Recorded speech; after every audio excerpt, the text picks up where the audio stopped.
All right, my guys. Welcome to episode 1. No, I'm just kidding. Welcome to the first tasting, though. I figured we'd go off strong. This is the Glendronach 12-year.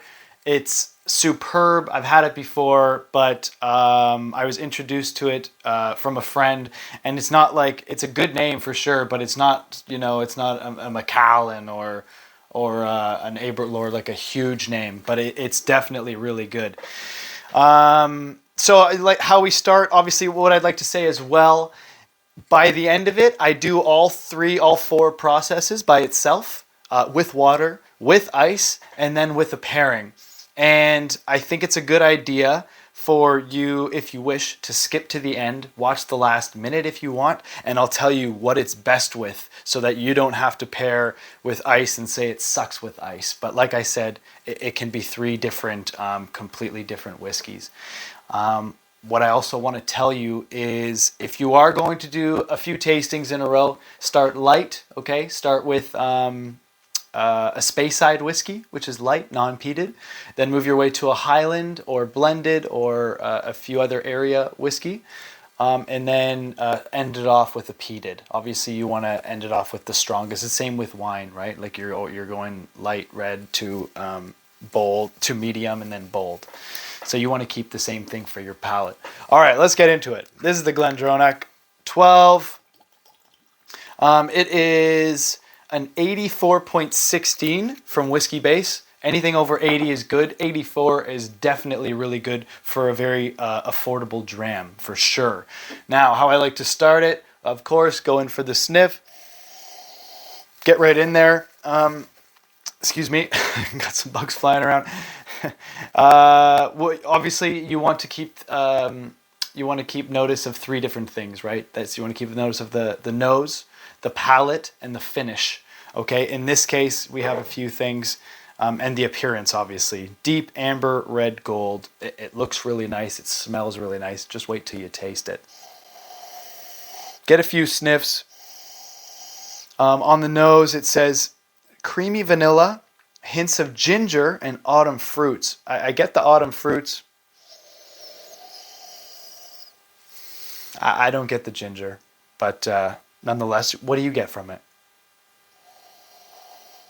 I think it smells really nice, and I'm really excited to drink it. For the palate, now how I usually start off drinking these whiskeys is, so I drink it, I hold it in my mouth, on my tongue for about 8 to 10 seconds. As long as it's not, if it's cask strength, I suggest not leaving it there for 10 seconds because then it'll really burn. Maybe put some water in it first. What it does is when you leave it in the palate for 10 seconds and then swallow and then inhale like a deep, then there's this explosion of flavors, okay? Now let's go in for the drink.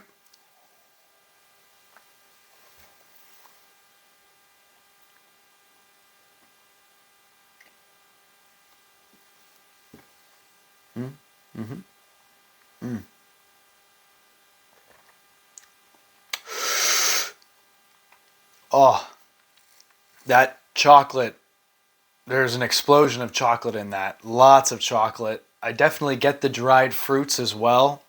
Also, we have, it's sherried. Now that sherry, I notice comes in the finish of it for sure. If you'll notice just at the end, everything kind of wraps together. It's complex. There are a lot of flavors, but it balances really nicely. Let's try it with some water.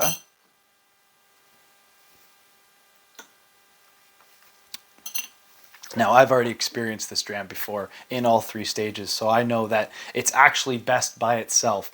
But you know what? This is our first whiskey. Go with the experience. Give it a shot. Try a few things. The nose doesn't change too much. If anything, it degrades the nose a bit.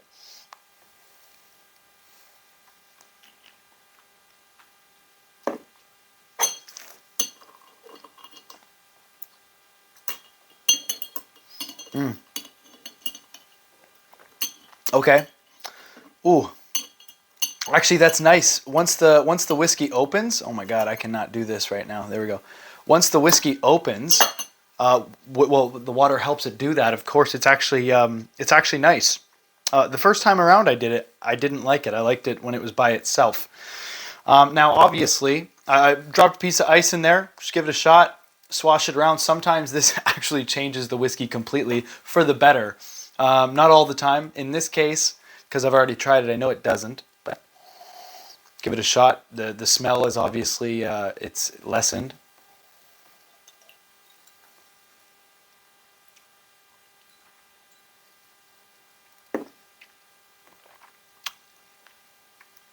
Smoother. I still get the chocolate in there for sure. Now I'm gonna pull out a chocolate here. Actually, where is? I think I already had the chocolate one. Oh, perfect. Yeah, I had the chocolate in the last video, so I'm just gonna use one of this a dark chocolate. See the difference here, but you should have one in there for your first one for sure. It just looks like this, but the chocolate one. All right, now you can. Some people ask me, do you have this before, during, or after? It's totally up to you. Have fun with it, man. Mess around. You know, there's also taste of honey. Excuse me, taste of honey in here. So you know, get a spoonful of honey and try it. It's like it pulls the scotch all together. It's so much fun.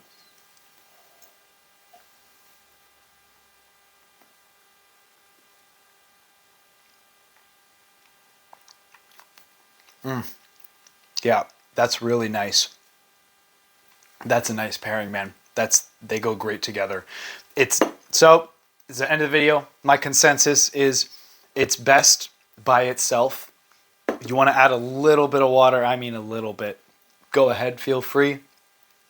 However, I don't think this whiskey needs ice. Definitely pair it with the chocolate, the regular chocolate, or some honey if you have a honey treat as well. But this is good.